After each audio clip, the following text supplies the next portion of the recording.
Right, guys. Chelsea have just beaten Tottenham Hotspur by 3 goals to 0 in a game that, considering it had 3 goals in it, wasn't great to watch, to be honest. There've been better games this weekend, definitely. Liverpool v Crystal Palace yesterday was a good game. Newcastle Leeds on Friday night was a good game. United West Ham earlier, although I didn't get to watch it because I was out, was apparently a good game. It was eventful anyway. Whereas today it was a case of Tottenham were probably just about the better side in the first half, but they didn't really create anything. They had bar one Heung-min Son half opportunity.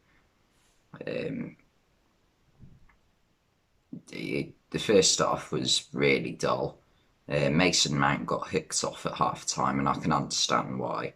He had no impact on the game whatsoever in the first half. And in the second half, Chelsea just took their opportunities, and Tottenham created absolutely nothing. Harry Kane today didn't look like a £150 million footballer. He didn't really look like a £15 million footballer. He wasn't great. Heung-min Son didn't get any service at all, but one opportunity, which Kepa did quite well to smother, to be fair. And the goals for Chelsea came from a few unlikely sources, to be fair. Thiago Silva got a header from a corner, and Dele Alli was the man who was supposed to be marking him, and he just didn't even jump for it, and Thiago Silva got his head on it and it went in. And Dele Alli, as soon as it goes in, starts looking round for someone to blame. That's the problem with Dele Alli is you can see he's one of those players who doesn't have the correct mentality. Just like similar to Jack Wilshere. Just trying to think of a few other players that you could possibly put in that category. Maybe Daniel Sturridge, possibly.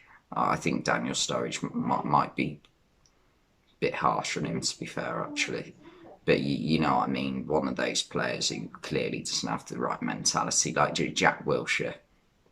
And there was a thing on Twitter I saw a while ago about him. Someone asked him what it was like playing against Xavi, Iniesta, Busquets in the Champions League when he was only a kid at the time. He was only about 19 or 20 at most, and like they asked him what did he learn from playing against them. Jack Wilshere puts, not much, to be honest. They spent the entire game in my back pocket.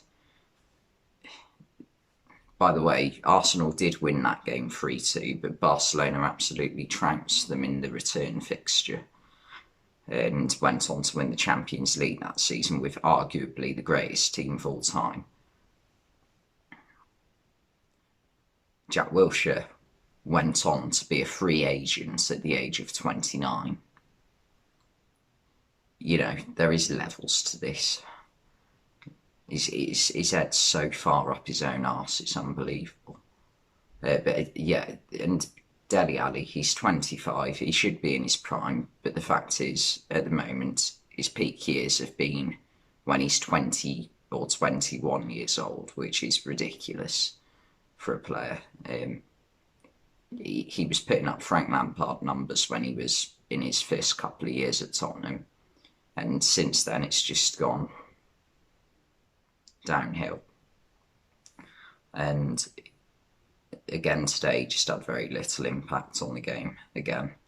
The second goal came from N'Golo Kante, who came on at half time for Mason Mount, and it did seem to change things for Chelsea. It meant Kovacic could go forward a bit more because he's got Kante behind him to protect and cover.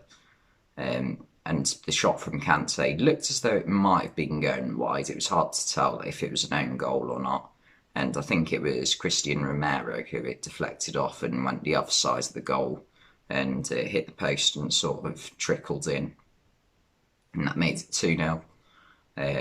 Chelsea did have a couple of opportunities outside of the goals. Kovacic had a really good chance, but for some reason, he just completely bottled shooting until the last minute, and then it was too late because the keeper had just come out and completely covered the entire goal. Chelsea's third goal, though, came right at the end.